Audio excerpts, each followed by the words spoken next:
Okay, so you want to create an intercom. Let's get to it. And you can do it in two ways. Either you can do the easy installer, basically just a one click, or you can do the advanced to make it more configurable to what you might need in your production.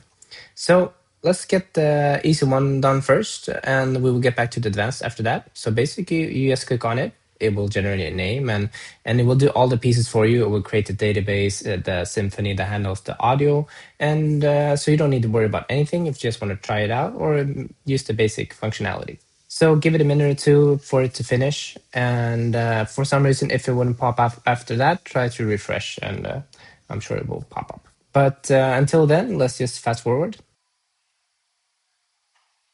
Okay, so now you saw it created the intercom, and all you do now is maybe give it a second or two, but you click on it, and as you see, the first time it might not work, so I usually try to refresh the page, and I think that did it. Yeah, and you just have to approve it. But let's get back to this later, so let's close it. Let's do it the other way before we look how you use it. So now for the advanced install. Okay, so first of all, you need a name, and let's give it demo for this one. And just a little tip, if you want to know more about any specific one of these, you can always click the documentation and you can read all about it here. But let's continue. So after that, we have to create a Symphony Media Bridge, which handles the audio in real time. So you can create it directly from here. Basically, create another service connected to this. So let's call it demo SMB2, just for now. And let's give it a password or API key. It can be anything. Let's just call it demo2. And once again, you have to remember this. Create it. And give it a second to create. Okay, perfect. So now you have to choose it from the list. You click the drop down, and let's see one. I have two here, but we created the demo SMB2. And here is where you need to add the password. Remember, we called it demo2, like that. Perfect. And the next step is to create a database, so everything is saved and stored. So you do this, once again, click the plus, and let's call it demo DB and just call it 2 as well.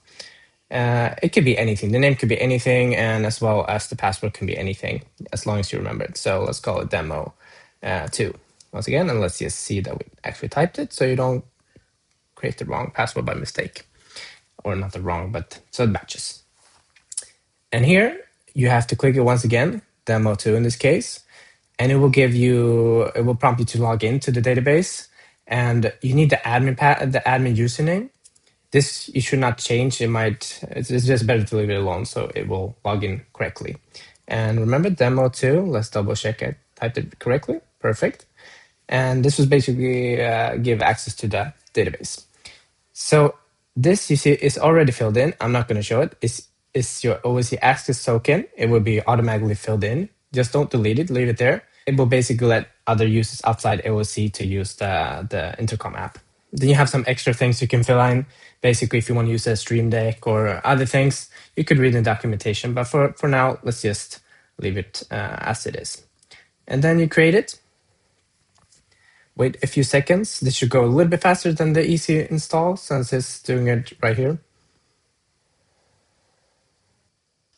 Okay, perfect. So now it created it. So let's give it a spin. And once again, if you click on it, well, this time it worked right off the bat. Remember, if it doesn't work, refresh it, maybe even go back to the other page. If it's anything like that, it might just take a few seconds to get started. But once you run it the first time, it should be flawless from there.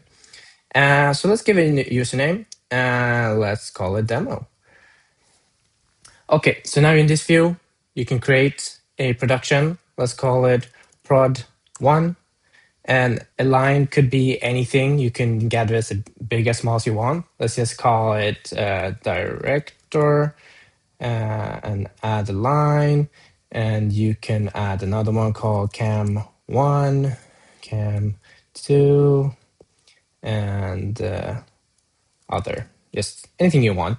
And this could be like, you could do like all the camera operators here if you want to. It's really configurable. It's no right and wrong way to doing it.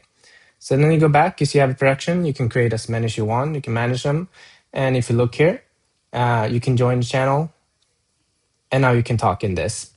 And if you want to share, your production with someone, you click this, and you can just invite it into the one you want. Copy the link, and they can paste it through anything, WhatsApp or such, so they can get the login, and it should work from there. And if you have any questions, just reach out to us, and we'll make sure to answer those and help you out. And you can always check the other tabs. There's loads of documentations. There's other tutorials, and you can look around. So thank you for watching, and hope you will enjoy the intercom.